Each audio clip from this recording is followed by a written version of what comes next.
A racist and corrupt cop stood in the courtroom, smirking, arms folded, his badge gleaming like a shield against consequences.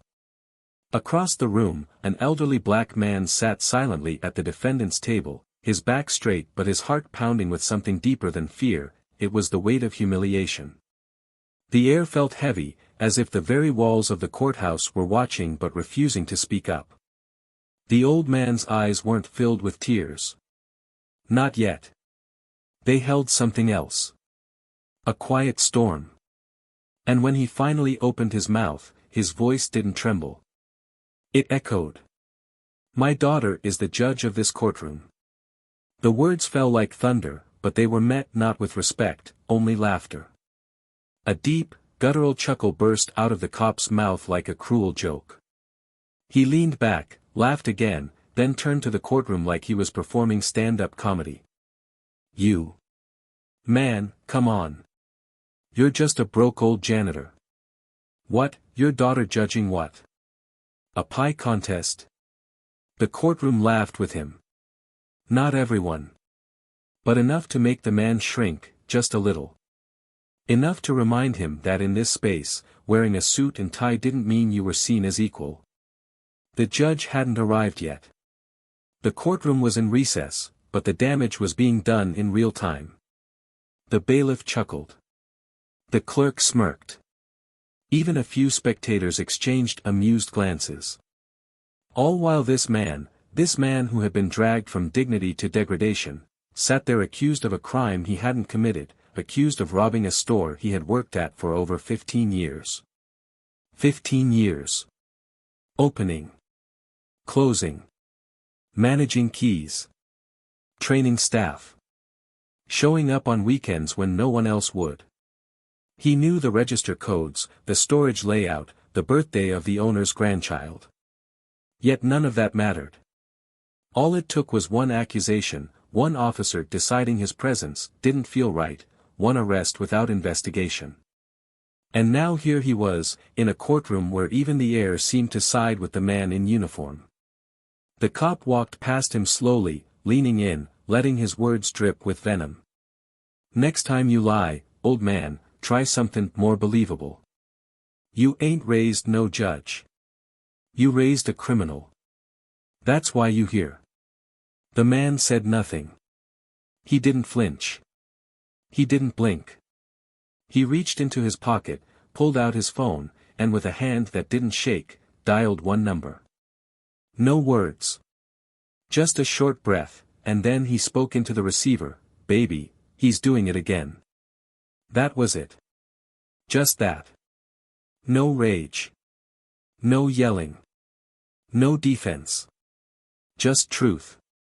And what happened next, what followed in the next few minutes, left the entire room paralyzed. Because what the cop didn't know was that the man he just humiliated wasn't just a father. He was a quiet storm. A man who had survived more injustice in one lifetime than the cop could imagine.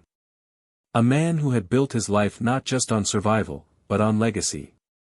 On raising someone powerful. Someone smart. Someone who had made it further than they ever thought possible. And that someone was on her way. The courtroom doors didn't just open. They were flung wide. But let's rewind just a bit. How did it get to this point? It began the night of the accusation. He had been the last one to leave the store. He locked up like always, as he had done for over a decade. But the next morning, someone claimed the register was short, and the security cameras, strangely, had been shut off. The new store manager, the only person with access to override those cameras besides him, pointed fingers immediately. And the officer assigned to the case? None other than the one who had always looked at him sideways, the one who had stopped him on the street 2 years earlier, accusing him of wandering suspiciously in front of his own house. From the beginning, it wasn't an investigation. It was a performance. A script. A setup. The officer didn't question the store manager. Didn't request forensic checks. Didn't even take a statement from the accused. Instead, he arrived at his door that morning, hand on holster, eyes full of judgment, and said, we already know it was you. Let's not waste time." And just like that, 15 years of loyalty were erased with handcuffs. The booking process wasn't quiet either. The cop made sure to speak loudly in front of others at the precinct, referring to him as the slick old thief and that fancy grandpa who thought he could outsmart the system. No one questioned it. No one challenged it. Because when a black man is accused, the burden isn't on the system to prove it, it's on him to survive it. And yet, through it all, the man said nothing. He let them laugh. He let them mock him. He sat in his cell. Waited for the hearing. And when the day finally came, he walked into the courtroom with a suit he had worn to his daughter's graduation years ago, ironed, crisp, proud. But pride alone didn't protect you. Not in a room where the people in power were laughing before the gavel even hit the wood. So when the officer laughed in his face, when the courtroom joined in, when the air grew colder and the weight of injustice sank deeper into his skin, he didn't raise his voice. He didn't demand respect. He simply made a call. What no one in that room expected, was that she'd answer. Not just answer. She was already close. She was already on her way, already aware of what had been done. And when she arrived, when the truth walked through that door, everything changed. But here's the thing. That officer didn't just mock a man. He mocked history. He mocked every father who worked twice as hard to give their kids a future. He mocked every struggle carved into skin and soul. He mocked a daughter who had spent her life breaking every barrier they said she'd never pass. And in that moment, he wasn't just laughing at a man. He was laughing at a legacy. But what happens when the legacy laughs last? What happens when the daughter of the man you humiliate walks in wearing the robe that holds your fate in her hands? What happens when the person you tried to break is the one holding the gavel? And what will the world see when the truth is finally spoken, out loud, in a courtroom, with every camera watching, and no place left to hide? Because when that door opened, silence fell. And the reckoning began. But the question is, what did she say? And what happened next, that made the entire courtroom stop breathing? Stay with us. Because this story, it's just getting started. Before we begin this story, we want to speak directly to every black listener watching this video right now. At Plow of Twist, we stand firmly against racism, discrimination, and injustice in any form. We recognize the pain that many have experienced, and we want you to know, you are seen, you are heard, and you matter.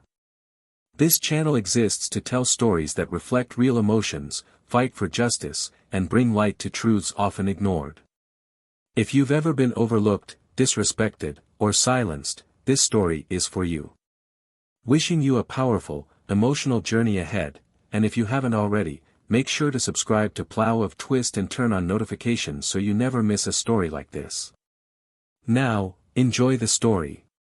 Harold Whitman had spent his entire life in the heart of Baltimore, Maryland, in a quiet neighborhood that had once pulsed with jazz and backyard cookouts, but now wore the faded scars of time, struggle, and silent resilience. He was 73 years old, though his back remained as straight as a soldier's, and his hands, though worn, were steady and sure. For over 15 years, Harold had worked as a senior staff member at Dawson's Market, a local family-owned grocery store that had become a staple in the community. He was not just an employee, he was the man who opened the doors at sunrise, swept the walk before the first customer arrived, trained the high schoolers on their first jobs, calmed down irate shoppers, and occasionally walked elderly neighbors home when they felt unsafe at night. His name carried weight on that street, not the kind of weight that echoed in news headlines, but the kind that lived in quiet nods and warm greetings. Everyone called him Mr. Whitman out of respect. Everyone except one man.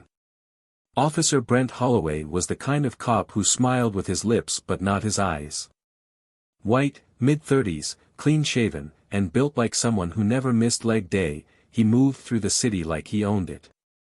To his superiors, Brent was efficient and assertive. To the people in Harold's neighborhood, he was something else entirely. There were stories, unofficial, passed between neighbors in hushed tones, about Brent using excessive force, stopping young black men for no reason, intimidating store owners, planting fear wherever he went. But he was careful. Too careful. He knew the line and how to dance on its edge without falling in. Harold had crossed paths with him before. There had been a tense encounter a few years back when Brent had stopped Harold while he was walking home with groceries, accused him of acting suspicious near an ATM. That day, Harold didn't argue. He knew how these things could end. He went home quietly, hands visible, voice calm, but the humiliation clung to him like smoke. He never forgot that face. Harold lived alone now. His wife, Rosalind, had passed away 6 years earlier after a quiet, painful battle with cancer. Their daughter, Camille, had left for college 2 decades ago and never looked back. But not in a cruel way, she had built a life out of everything Harold had worked for. Scholarships, internships, late nights buried in law books, and finally, a seat on the bench as one of the youngest federal judges in the district. She had grown into a woman of principle and discipline, tempered by her father's calm spirit and her mother's sharp mind. Their relationship wasn't always close. Camille's job consumed her, and Harold, ever humble, never wanted to burden her with his problems. He never asked her for help. He never needed to. Until now. The week everything changed had begun like any other. Monday morning, Harold arrived at Dawson's before sunrise, like always. He greeted the new manager, Kyle, a 26-year-old with slick hair, a business degree, and not much interest in community. Kyle didn't respect Harold. He tolerated him. Treated him like an old relic the owners were too sentimental to let go. That morning, Kyle barely grunted a greeting as Harold unlocked the front doors. It wasn't until Thursday that things spiraled. When Harold arrived for his shift that day, 2 patrol cars were already in the parking lot. Inside, Kyle pointed a shaking finger at Harold before he could say a word. The store had been robbed overnight. The safe had been emptied. The cameras, curiously, had stopped recording just after closing time. And the only person who had closed the store the night before, was Harold. He didn't protest. He was stunned, confused, blindsided. He thought someone would come to his defense. But the only voice he heard was Officer Brent Holloway's, cold and smug, echoing through the store as he approached Harold with cuffs already out. "So this is how the good ones turn bad, huh? You almost had me fooled." Harold was arrested in front of customers, neighbors, people he'd known for decades. No explanation. No dignity. No hesitation. At the station, things only worsened. The questioning was brief, hostile, and laced with sarcasm. Brent made no effort to hide his contempt. He leaned in close and whispered things Harold would never repeat. Not because he was afraid. But because saying them out loud made them real. He was booked, fingerprinted, and held overnight. No one from the store came to check on him. No one called Camille. He didn't call her either. When he was released the next morning on bail, Harold returned home to a porch filled with silence and sideways glances. Rumors had already begun to spread. The robbery. The arrest. The fall of a man once respected. The worst part wasn't the whispers. It was the quiet. The absence of trust. That hurt more than the handcuffs. The court date came fast. Too fast. Kyle had provided testimony. Brent had evidence. A fingerprint on a drawer. An eyewitness statement that felt shaky. But it was enough to bring him to trial. The public defender assigned to him had a stack of cases taller than Harold's file. There was no investigation into the security breach. No audit of the store's records. No real effort to understand why a man with an unblemished record, who had keys to the entire building, would suddenly steal money he didn't need. None of it made sense, and yet, there he was, waiting in a courtroom hallway, suit freshly pressed, hands folded, eyes tired. As he sat there, a young clerk walked by and eyed him like he didn't belong. A couple of officers nearby laughed under their breath. And then Brent walked in. Grinning. Like this was entertainment. Like the outcome had already been decided. He leaned against the wall near Harold, voice low and vicious. "Hope you got a good story in there, old man. Court gets boring without a little comedy." Harold didn't respond. He just looked ahead. Then Brent added, "Tell the judge your daughter's gonna save you, huh?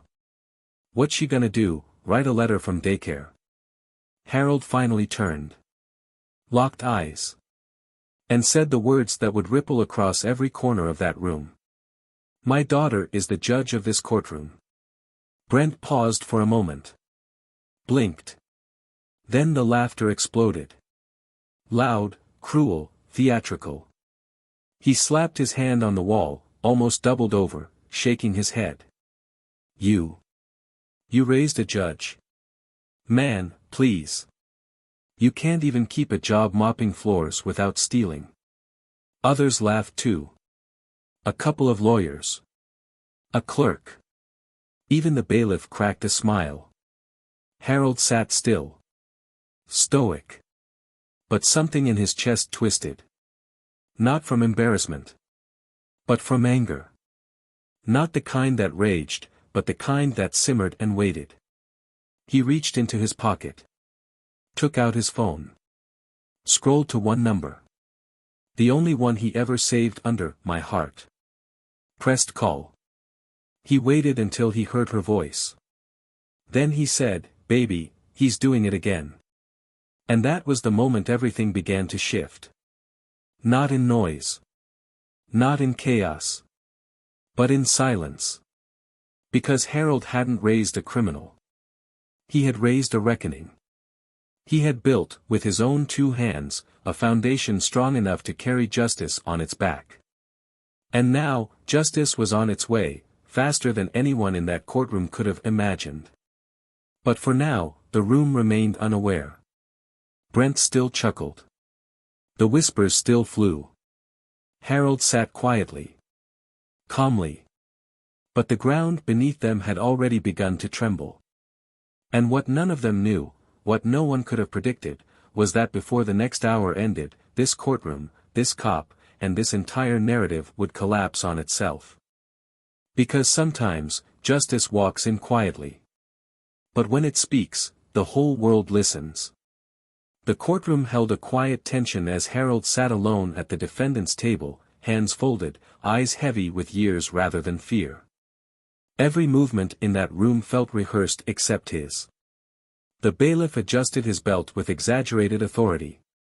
A clerk tapped her pen as if marking time on the bones of justice. Officer Brent Holloway stood on the other side of the room, leaning casually against the wall, one ankle crossed over the other, as if the entire proceeding was beneath him. He smirked each time Harold moved, each time he looked up, each time he breathed. That smirk said everything Harold had heard all his life without words: "You don't belong here, old man, unless you're in chains." Harold's attorney, Mr. Kessner, was late. Not drastically, just enough to feel like he didn't care.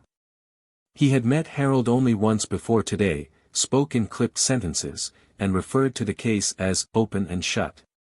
He was young, white, and clearly juggling more than he could handle. When he finally walked in, he barely looked at Harold. "Let's just stay calm and stick to the basics," he mumbled, setting down a worn briefcase. "Don't interrupt. Don't go off script. I'll handle the talking." Harold didn't respond. He knew the script well. Stay quiet. Be respectful. Don't give them more reason to label you. But inside, the storm was beginning to stir again, the one that had been still for decades. Brent walked by the table slowly, deliberately, and leaned down with that same mocking grin, whispering low enough for only Harold to hear, but with just enough projection to feel like a performance. "They're gonna eat you alive in there. You know that, right? You're just another statistic. One more liar crying for sympathy. Funny how that works when the spotlight turns, huh? Harold turned his head slightly, just enough to meet Brent's eyes. He didn't blink, didn't speak. He didn't need to. His silence was its own language, one that Brent didn't understand, and that unsettled him more than any insult. The courtroom doors swung open, and in walked a woman with short, sharp heels, a tailored black suit, and an expression carved from stone. The judge. The one everyone had been waiting for. But Brent hadn't seen her face yet. The gallery turned, some murmuring at how young she looked, how powerful her presence was. She moved with precision, stepping behind the bench and adjusting the mic without acknowledging the courtroom's whispers. Her eyes swept the room briefly, pausing only for a split second when they landed on Harold. Something flashed between them, subtle, invisible to most, but it changed the temperature of the room. Brent still hadn't realized. He stood lazily at the back, arms crossed, playing with a pen, still basking in the authority he believed he owned. Judge Whitman cleared her throat and began with the standard procedures.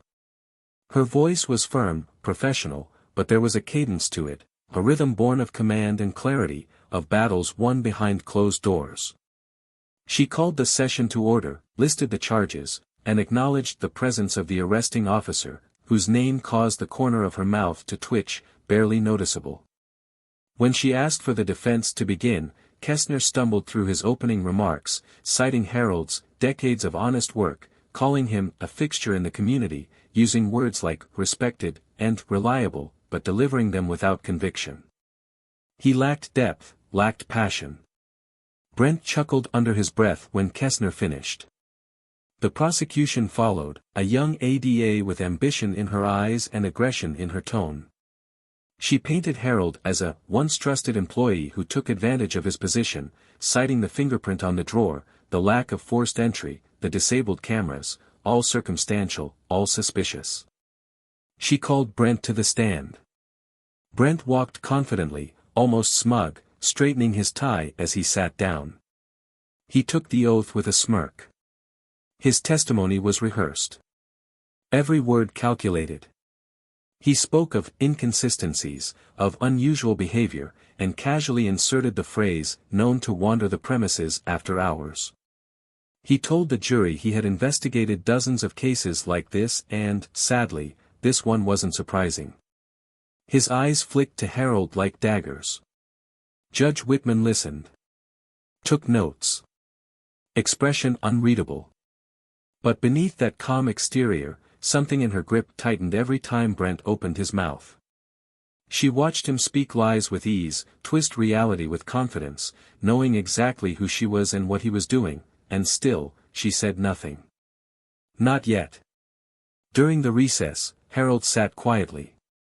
Kessner stepped out to take a call. Brent sauntered over again, crouching beside Harold's chair with mock concern. "You're sinking fast, old man. That daughter story? Cute. Real cute. But this is the real world. In here, people like me win. People like you beg." Harold finally spoke, voice low, heavy with years. "Sometimes the people who think they've already won forget there's still time left on the clock." Brent laughed, patted Harold's shoulder like a child being humored, and walked away. Back in session, the judge requested to review the surveillance reports. Brent handed over files with practiced ease. The ADA began playing up the gaps in camera footage, emphasizing the coincidence of the disabled system. Kessner barely objected. Judge Whitman flipped through documents with precise fingers, asking sharp questions about who had access to the security systems, about timestamps and alarm triggers. Brent answered smoothly, but his confidence was starting to thin beneath her gaze. As the afternoon stretched on, the courtroom's energy began to shift. Harold wasn't broken. He was still. Unshaken. His silence began to speak louder than Brent's confidence. The jury noticed. The spectators noticed. Even the ADA began to fumble slightly under the weight of questions from the bench. At one point, Judge Whitman paused proceedings to ask for a 10-minute recess. As the room cleared, she remained behind, alone for a moment, her eyes locked on the file in front of her. A long breath escaped her lips, not of doubt, but of restraint. She stood, walked slowly toward the window, and stared out into the city. Then she reached into her robe and pulled out a small, folded photograph, worn, creased, but cherished. A photo of a younger Harold, smiling, standing beside a teenage girl in a cap and gown, both of them beaming. In that quiet moment, the storm outside began to echo the one building inside. Back in the hall, Brent leaned against the wall, talking loudly to the ADA, joking about the trial, bragging about his record, and how, this one's already in the bag. He didn't see Camille standing just around the corner, hearing everything, feeling her blood rise inch by inch with every dismissive laugh, every smug word. When the court resumed, something had changed. The room was colder. The eyes watching more alert. The judge's voice sharper. The questions more pointed. She asked Brent to clarify a discrepancy in the fingerprint analysis. He stammered slightly. She repeated the question, slower this time. The ADA tried to intervene. She silenced her with a look. Harold sat still, watching. Not hopeful. Not defeated. Just present. Entirely present. And then came the moment that would carry into what was about to unfold. Judge Whitman adjusted her robe slightly, leaned forward, and said, "Before we proceed, I'd like to address something not yet included in the record." Her voice was calm. Controlled. But there was something else now, steel beneath the surface. Brent's face twitched. Barely. But it was enough. She glanced toward the defense, then the prosecution, then finally, toward the man who had arrested her father. And what she was about to say, what she was about to reveal, would shatter the room. But not yet. Not just yet. Because the truth, it doesn't shout. It waits. And when it finally speaks, it makes sure everyone is listening. The courtroom had gone still, as if every breath had been suspended in anticipation, though no one quite understood why. Judge Camille Whitman sat upright behind the bench, hands folded in a quiet but deliberate gesture of control. Her robe hung perfectly over her shoulders, the black fabric absorbing the tension in the air like a veil of unspoken justice. The only sound was the occasional creak of a bench or the faint clicking of a pen. But under that silence was a tremble. A pressure building with every passing second, waiting to split the surface wide open.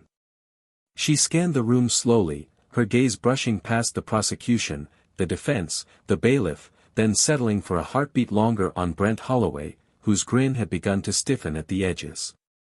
She leaned into the mic with the kind of calm that wasn't passive, it was the calm right before thunder strikes.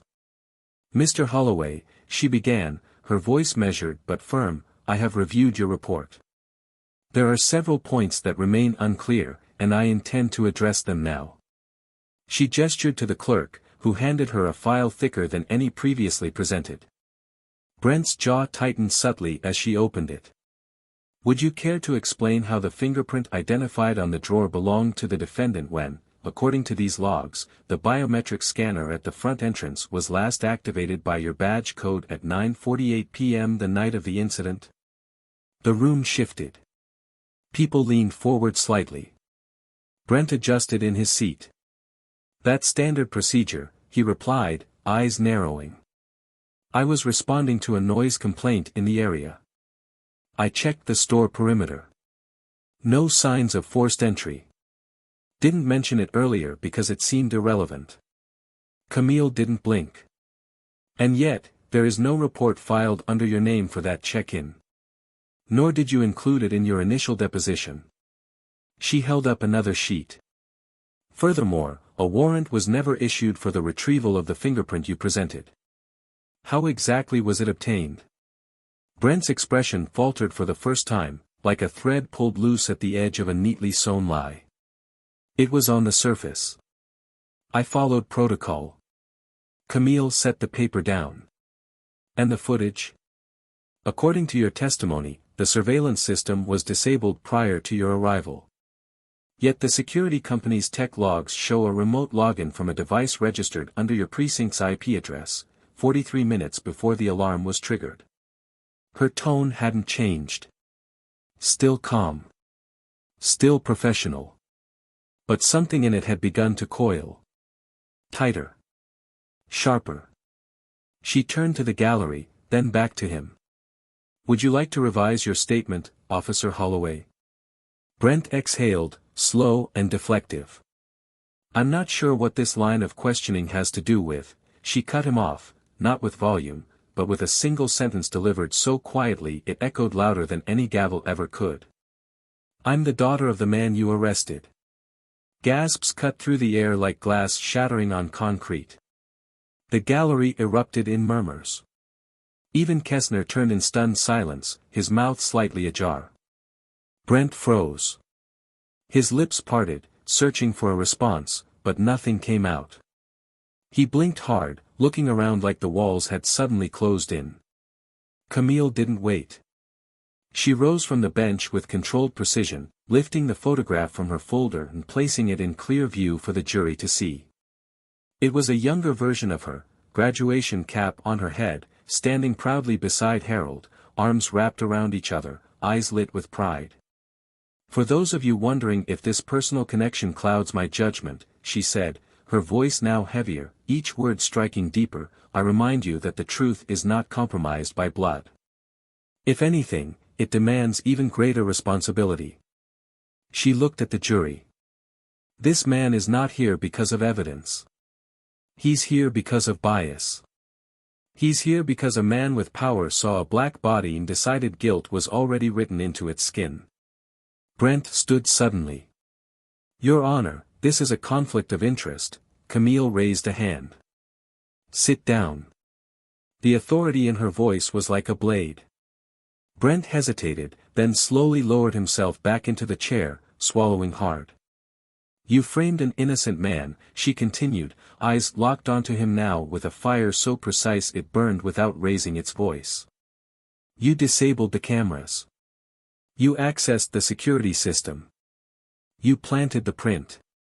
You wanted to teach him a lesson for daring to walk upright in a world that keeps asking him to bow. Brent shook his head, voice cracking as he tried to regain control. You can't prove, I can and I will, she interrupted. Because unlike you, Officer Holloway, I don't need to lie to be powerful. The room was silent again, but this time it was reverence. Not fear. The air carried a different weight now, justice slowly settling onto the shoulders of a man who had been walking under false judgment for far too long. She turned to the clerk. Please admit into record the contents of this sealed file. The clerk nodded, opening the envelope and passing its contents to the projector. A series of emails, internal messages, and device log data illuminated the screen, digital footprints all pointing back to Brent. The room held its breath. Camille looked down briefly, as if grounding herself, then faced the courtroom one more time. I've spent my life believing in the system. In facts. In law. But facts mean nothing without courage. And law means nothing without truth. Her voice cracked slightly, just enough to show she was still human beneath the robe. This man, my father, was nearly destroyed by the very system I swore to protect. But not today. She signaled to the bailiff. Take Officer Brent Holloway into custody. He is hereby charged with evidence tampering, obstruction of justice, and abuse of authority. No one moved at first.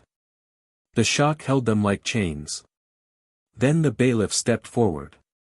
Brent stood again, eyes wide, face pale, trying to protest. You can't do this. This is insane. I didn't, but it was too late. His wrists were pulled behind him, cuffs snapped in place with the sound of cold truth. He turned his head desperately as he was led away, but no one met his gaze. The courtroom had seen the truth. And they would not unsee it. Camille sat back down, her hands trembling slightly as she reached for the gavel. She didn't raise it right away. She looked at Harold, her father, sitting quietly at the table, his face a portrait of restrained emotion. Their eyes met, and in that shared glance, years of silence, struggle, and sacrifice passed between them. Then the gavel came down. And for the first time in a long time, justice didn't just speak. It roared. The murmurs had not yet died down when Brent was escorted out of the courtroom, his once confident stride now reduced to stiff, stumbling steps. His eyes darted around the room, searching for something, someone, willing to see him as a victim. But there were no sympathetic glances, no reassuring nods. Only silence. Only eyes that had once looked through Harold now focused on Brent with the sharp clarity that comes when lies unravel in public.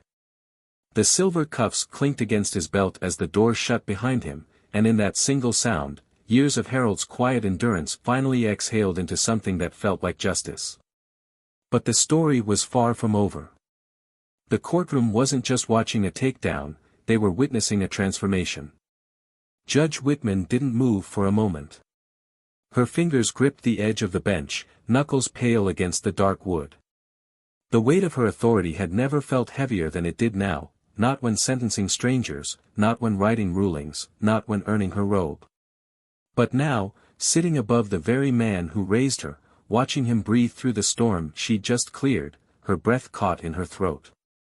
She looked down, not because she was unsure, but because the flood of emotions building behind her composure needed a fraction of space to settle. Then she looked up again, gaze steady, voice softer now but no less commanding. She addressed the room, but her words were meant for more than the walls. Justice is not a spectacle. It's not meant to humiliate or seek revenge. It's meant to restore what was broken. Today, something was restored, not only for this courtroom, but for a man who should never have been sitting at that table. The jury watched her in silence. The ADA sat rigid, eyes locked on the open files before her, realizing with every page turned just how deep the deception had gone. Kessner looked down, shame blooming across his face as he processed what his silence had nearly cost. But it was Harold who remained the center of gravity. Still in his seat, shoulders slightly relaxed now, but his eyes never left Camille's. For the first time, there was nothing between them, no distance, no pride, no silence. Just recognition. Just truth. Camille cleared her throat, then motioned for Harold to approach the bench. It wasn't standard procedure, but no one questioned it. He stood slowly, each step deliberate, not from age but from the weight of everything he had carried leading up to this moment. When he reached her, they stood eye to eye, not father and daughter, not defendant and judge, but two people who had spent their lives walking parallel paths, now finally aligned. Her voice dropped to something more personal, something raw. "Daddy," she said, the word catching slightly as if it hadn't passed her lips in years, "you don't belong in this courtroom unless it's in the gallery, watching justice, not begging for it." Harold's voice, though soft, filled every corner of the room with its depth. "I never wanted this to fall on you. I didn't call you to fix it. I just couldn't let him do it again." She nodded slowly, eyes glistening. "You didn't call for help. You called for truth. And that's what this is. That's what it always had to be." He reached up and gently touched the edge of the bench, not for support, but to feel the wood that had so often symbolized power and distance, now made familiar by his daughter's hands. "I was proud of you before you ever wore that robe. But today I'm grateful beyond words that you never forgot where you came from." She smiled then, small, trembling, real. "I never could. You built me from the ground up." Their moment was theirs, but it washed over everyone in that room. It cracked something open in the observers, a reminder that behind every headline, every arrest, every courtroom showdown, there are people, stories, histories woven deep. Camille returned to her seat and addressed the court once more. "All charges against Harold Whitman are dropped. This court finds him not guilty on all counts. Further, an internal review will be conducted regarding the handling of this case and any others involving Officer Holloway. The court is adjourned. The gavel fell again, this time not as a weapon or a warning, but as a final release. As the crowd began to stir, the gallery filled with people standing, not to leave, but to honor. One by one, quietly, without instruction, they stood up. Not to applaud, not to celebrate, but to acknowledge. Some placed hands over hearts. Some simply nodded. Harold turned slowly and faced them, his chest swelling with a dignity that had been bruised but never broken. He met the eyes of people who had once doubted, once whispered, and saw in them now something different, respect. As he stepped down from the front of the courtroom, he walked slower, not because of age but because the moment deserved it. Camille stepped from behind the bench, walking down to meet him. They didn't say anything at first. She reached out and took his hand. For a long time, they stood there, father and daughter, judge and survivor, the system and the truth. Finally, she whispered, "Let's go home." Outside, the afternoon sun had begun to set, casting warm light across the courthouse steps. The crowd had begun to gather, reporters, cameras, citizens, but Harold didn't stop to answer questions. He held Camille's arm gently, guiding her forward as if protecting her, even now, from the noise. She smiled at him, letting him lead. At the bottom of the steps, a young boy stood holding a notepad, maybe 12, eyes wide with wonder. "Are you really her dad?" he asked, pointing up at Camille. Harold looked at him, then at Camille, then back. He smiled.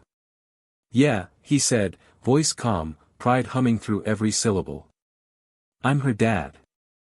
The boy blinked. "And she's really a judge?" Camille bent down to his level. "I am. And one day, you could be too. Don't let anybody tell you otherwise." The boy nodded, speechless, and Harold placed a hand on his shoulder before walking away, leaving behind the courthouse that once threatened to swallow him whole. Now, it stood behind him like a conquered mountain. As they reached the car, Camille paused, unlocking the door but not getting in yet. She looked at her father, her expression shifting from pride to apology. "I should have known. I should have seen the signs, come sooner. I let the robe come between us." Harold shook his head gently. "You were where you needed to be. I didn't need you to fight for me. I needed you to fight from where you were standing. And you did." She looked down, then back at him, eyes misted again. "I love you, Daddy." He touched her cheek, voice hoarse. "Always have. Always will." They got into the car, and as it pulled away from the courthouse, something deep and unspoken passed between them, not just reconciliation, not just victory, but restoration. Not just for Harold. Not just for Camille. But for every man and woman who had ever been silenced by uniforms, by systems, by doubt. The road ahead stretched long and quiet, the city slowly falling behind. Camille drove with one hand on the wheel, the other resting in her father's, and neither of them said another word. They didn't need to. The truth had already spoken. The sun had barely risen the next morning when the headlines began to spread like wildfire across Baltimore. News outlets scrambled to be first, but the story already had a pulse of its own. Veteran officer arrested after corruption exposed in courtroom twist, read one. Judge drops bombshell, reveals defendant is her father, exposes fabricated evidence, said another. A single photo captured the moment, Harold standing beside Camille outside the courthouse, her hand wrapped tightly around his, both of them illuminated by the golden hour light, faces calm yet weighted with the long echoes of everything that had led to that day. But for Harold and Camille, the outside noise meant little. They were back home, away from cameras, away from the chatter, in the same modest house where she'd grown up, where Rosalind's photo still sat framed above the fireplace, watching them both with quiet pride.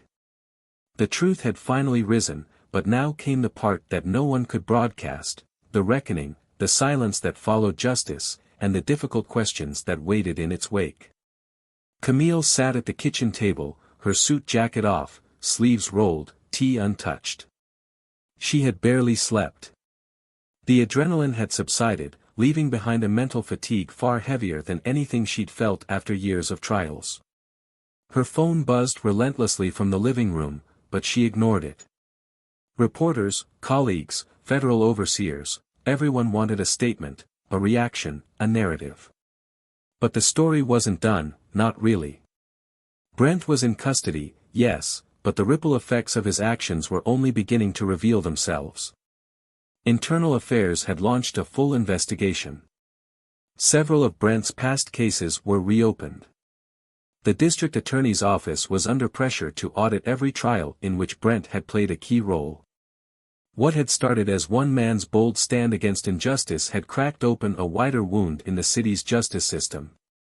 Harold stood by the window, coffee in hand, staring out at the small street he had lived on for nearly 4 decades. It looked the same, but something in him had shifted. People had stopped by earlier in the morning, neighbors, old friends, even former students he'd mentored years ago. Some came to apologize. Some just stood in the doorway and said thank you. One woman hugged him without a word and left in tears. He hadn't cried yet. Not through the arrest, the trial, or even when Camille spoke those words in court. But now, in the quiet safety of his own home, with the weight of vindication pressing against his chest like a long-delayed breath, he felt it rising. He didn't try to stop it. He sat beside Camille, and when she reached over and laid her hand over his, the tears finally came, not in sobs, not in collapse, but in slow, steady release. And she let him have that space, offering no words, only presence. Later that day, Camille met with 2 senior judges from the federal board. They were kind, but their questions were cold, precise, without room for emotional depth. They wanted to know if she had intentionally withheld her relationship to the defendant. They questioned her objectivity, her judgment, the ethics of her position. It didn't matter that she had uncovered corruption, or that justice had ultimately prevailed. What mattered to them was protocol. And for the first time in her career, Camille felt the sting of being caught between systems, the one that raised her, and the one she now served. It wasn't lost on her that if she had been anyone else, perhaps older, perhaps male, perhaps not black, the tone of their inquiry might have been different. That night, as she stood in the bathroom brushing her hair, Camille looked at herself in the mirror and felt the tug of a deeper question: had she done the right thing? Had her actions, even though justified, jeopardized the integrity of the bench she swore to protect? Her mind wandered back to law school lectures, to the oaths she'd repeated, to the silent code of conduct passed through unspoken glances between judges at bar association meetings. But then her thoughts returned to her father's face, the look he gave her not in the courtroom, but at home, when he'd said thank you not just for saving him, but for seeing him. And that was the moment she realized something crucial: justice isn't always clean. It doesn't always fit neatly into boxes or flow charts. Sometimes, it requires stepping outside of the roles, the titles, the robes, and acting with nothing but conviction and clarity. Meanwhile, inside the jail's intake wing, Brent sat in a holding cell, stripped of his uniform and his confidence. He had asked for a private room. Denied. He'd requested his union rep, delayed. The silence inside those gray walls was different than the silence Harold had once known. Brent's was filled with disbelief, confusion, and a slow-burning anger that fed on ego. He kept replaying the moment Camille spoke those words in court, trying to make sense of it, to turn it into betrayal rather than justice. But deep down, beneath all the bravado, he knew. He had overstepped for years, skating through his career on unchecked power and silent endorsement. And now that silence had broken.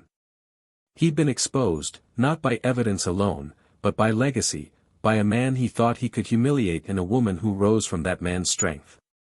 Back at Harold's home, Camille joined him on the porch. The air was cool, dusk settling slowly over the trees. She held 2 letters in her hand. One was from the ethics committee. The other from a young law student who had witnessed the trial and wrote to say that for the first time, she felt like the system could belong to her too. Camille read the letter aloud, voice catching only once. Harold didn't speak, but his hand tightened around hers. When she finished, he looked at her with the kind of pride that no court could quantify. And yet, even in that warmth, there lingered the question that had been growing quietly between them both: what now? Justice had been served, but it came at a cost. Camille knew her position would come under fire. She might lose the robe she had worked so hard to earn. There would be people who would say she used her power for personal gain. Others would call her a hero. But Camille wasn't interested in either narrative. She didn't want to be a martyr, or a symbol. She just wanted to live in a world where the truth didn't require so much sacrifice to be heard. Harold, too, wrestled with his own aftermath. He'd been cleared, yes, but the experience had etched itself into his bones. He couldn't walk past Dawson's Market without feeling the weight of betrayal. He couldn't sit in his favorite booth at the diner without people turning their heads, some in admiration, others in quiet discomfort. Being right didn't erase the pain. It only made it visible. He had lost time, trust, and a piece of himself he hadn't even realized was missing. And yet, sitting beside Camille, he also gained something, an unspoken promise that maybe, just maybe, the next generation wouldn't have to fight the same battles in the same way. The city buzzed with discussion in the following days. Churches held community forums.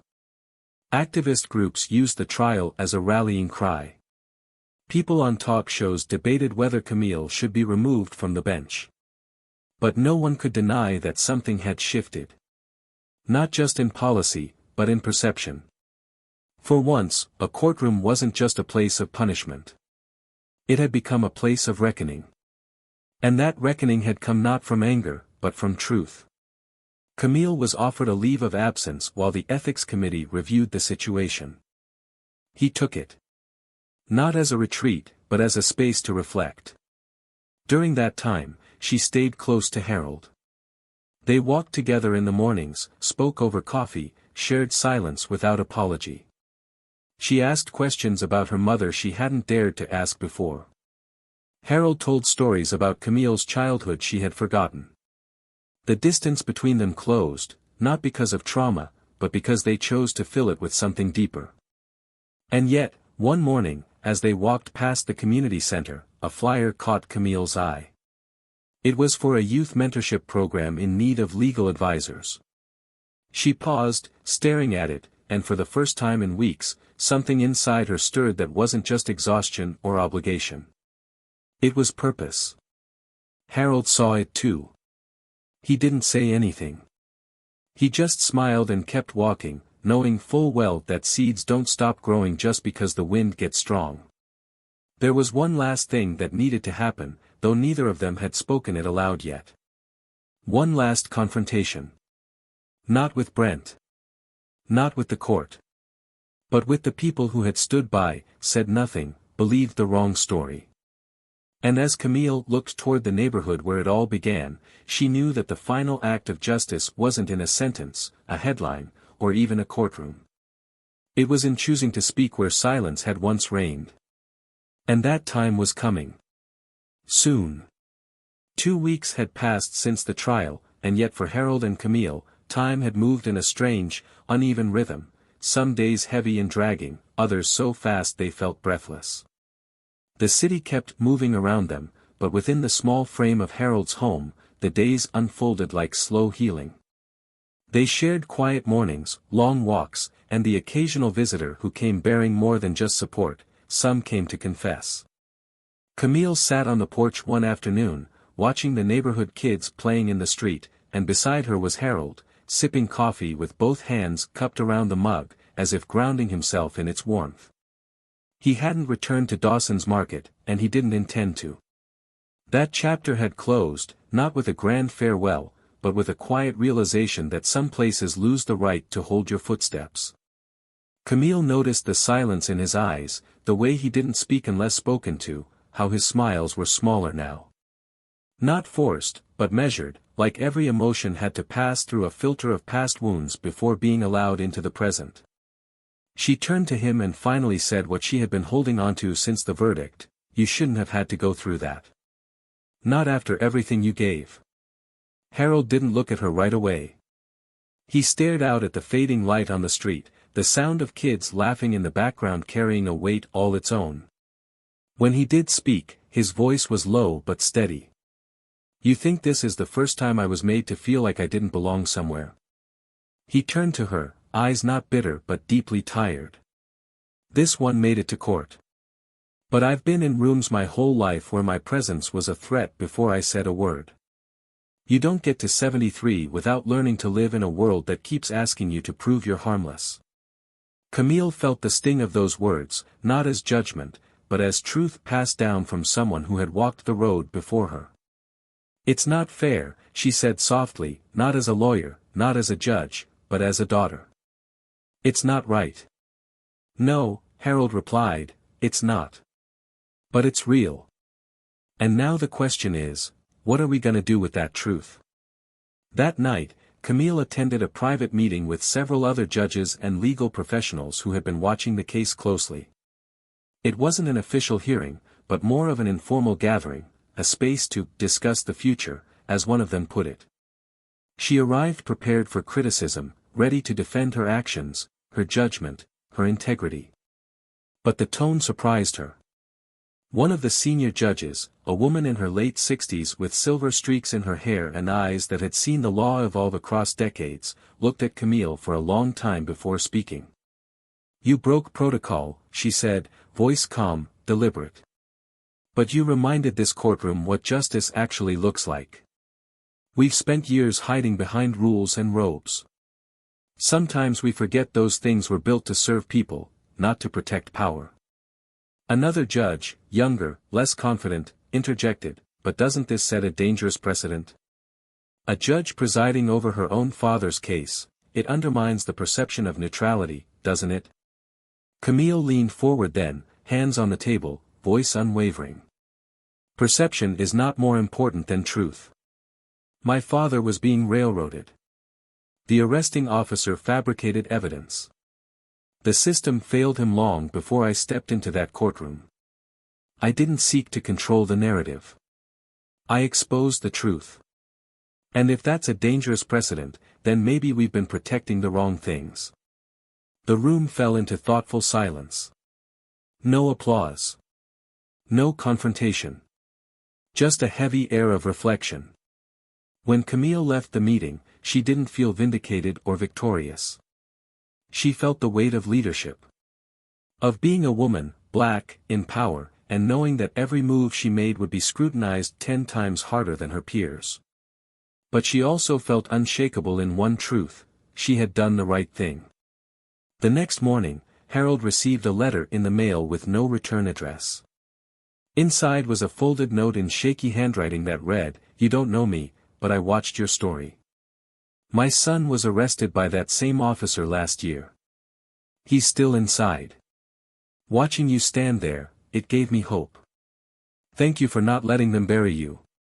Harold read it 3 times, then folded it carefully and tucked it into the back of a drawer he hadn't opened in years, filled with his wife's old letters and family photos.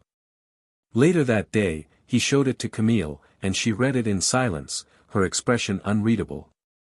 Finally, she looked at him and said, "What if we could do more? What if this, all of this, wasn't the end?" Harold raised an eyebrow. "More how?" She exhaled slowly, then stood and paced for a moment before turning back to him. "What if we started a legal defense initiative? For people like you. For those who don't have a daughter in the system. For those who can't afford lawyers or don't know how to challenge injustice. I have contacts, I have law students willing to work, I have friends in media who can help us shine a light on these cases."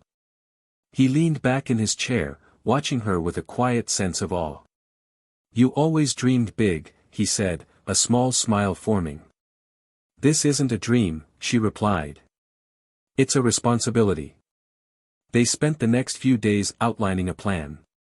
They started small, an online submission form, a volunteer legal team, a partnership with a local community center. The response was immediate. Stories poured in. Stories that mirrored Harold's in different ways, some older, some newer, some unresolved. Camille read each one with a renewed sense of purpose. Harold helped where he could, reading testimonies, sharing insight, offering emotional support to those too exhausted to fight on their own. It wasn't easy. The work was heavy. The stories were devastating. But there was something sacred in the act of helping others find their voices again. Then came the call from a woman named Teresa whose brother had been convicted under testimony provided by Brent Holloway just 3 years prior. New evidence had surfaced, a body cam that was never submitted, footage that told a very different story than the report Brent had filed. Camille immediately flagged the case and reached out to the district attorney's office. Within a week, a new hearing was scheduled. Harold attended it, sitting quietly in the back row, watching as another man's future was rewritten in the space where his own had once nearly crumbled. When the charges were dropped, Teresa found Camille outside the courtroom and hugged her fiercely, whispering, "You gave us our brother back." Camille shook her head gently. "No," she said, "we gave him back to each other." But not everyone was pleased with the movement Camille had sparked. There were whispers in legal circles, complaints from conservative commentators, accusations of bias, even threats to strip her of her title. A formal review board was assembled to decide her fate. She was given the option to resign quietly. She refused. At the final hearing, she stood alone at the podium, no robe, no defense team, just herself. She addressed the board directly. "If doing the right thing means breaking the rules that have historically protected the wrong people, then I stand by every choice I made. If truth offends tradition, then perhaps tradition needs to be reevaluated. I do not serve the system. I serve the people." The board voted. Narrowly. She was allowed to keep her seat. That evening, Camille returned to her father's porch, the same one where so many truths had been shared. She sat beside him, exhausted but whole, the weight of what they had built beginning to settle into something permanent. He didn't ask what happened. She didn't offer.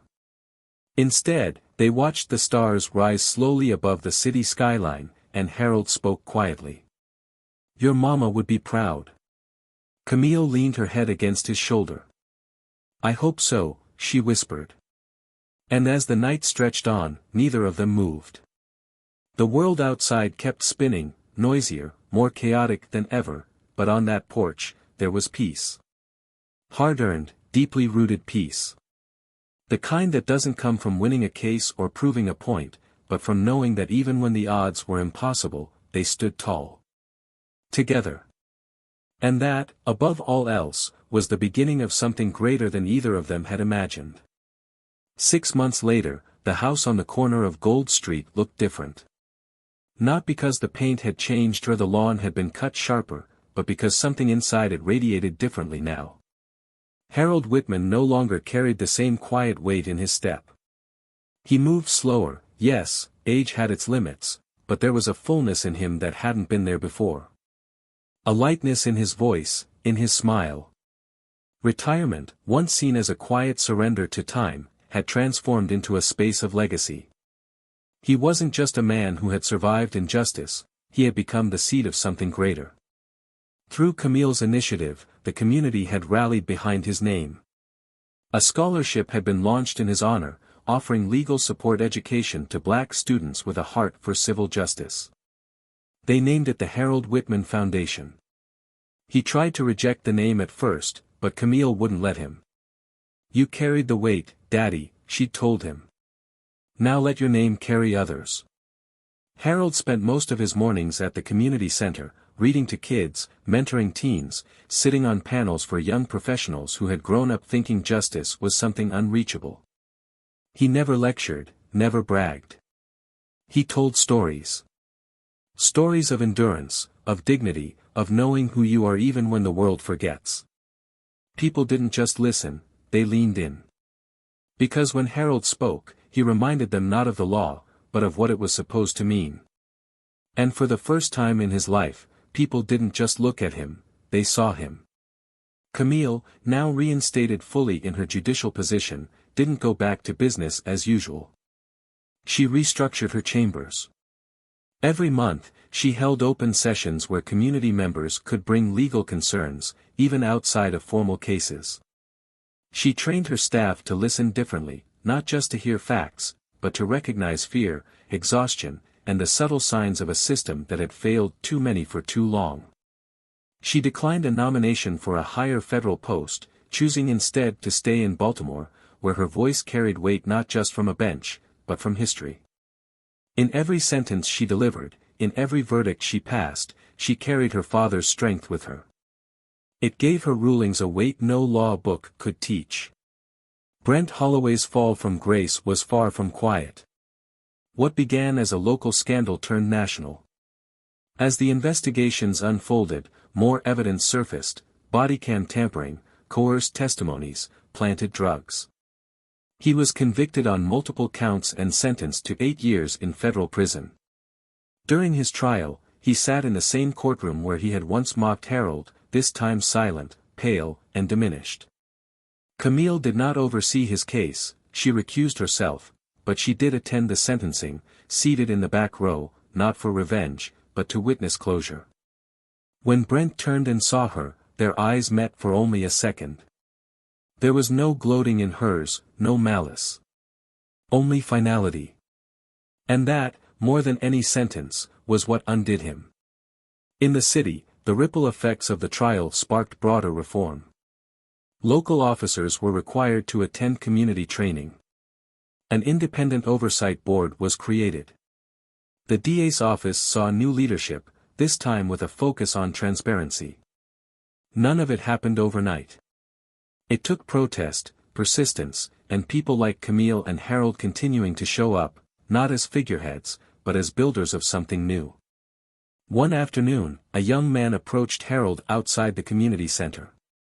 He was nervous, mid-20s, with ink-stained fingers and a trembling voice. "I used to think people like me didn't belong in places like courtrooms," he said. "But then I heard your story. And now I'm studying for the LSAT." Harold smiled, patted the young man's shoulder, and said something simple, but powerful. "Then don't just study it.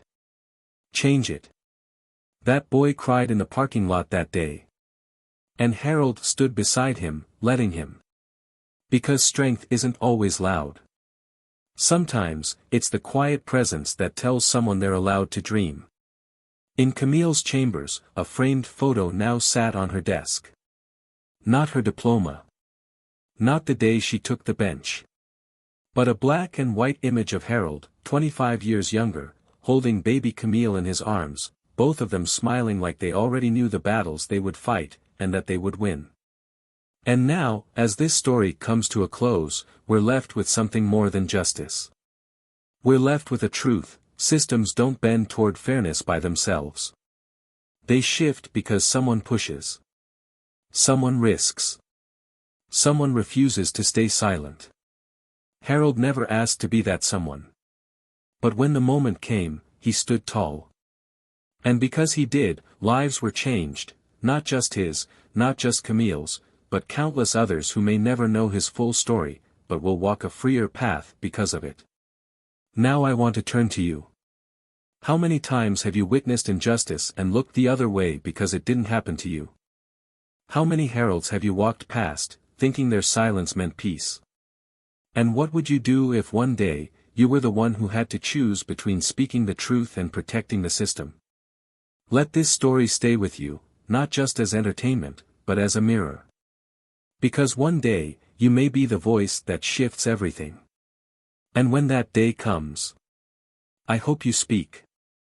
If this story moved you, if it made you think, if it made you feel, then I invite you to subscribe to Tales of Twist. There are more stories like this waiting to be told.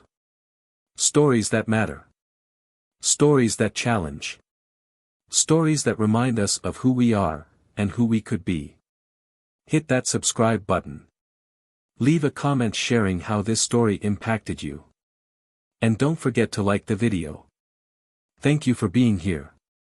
We'll see you in the next story.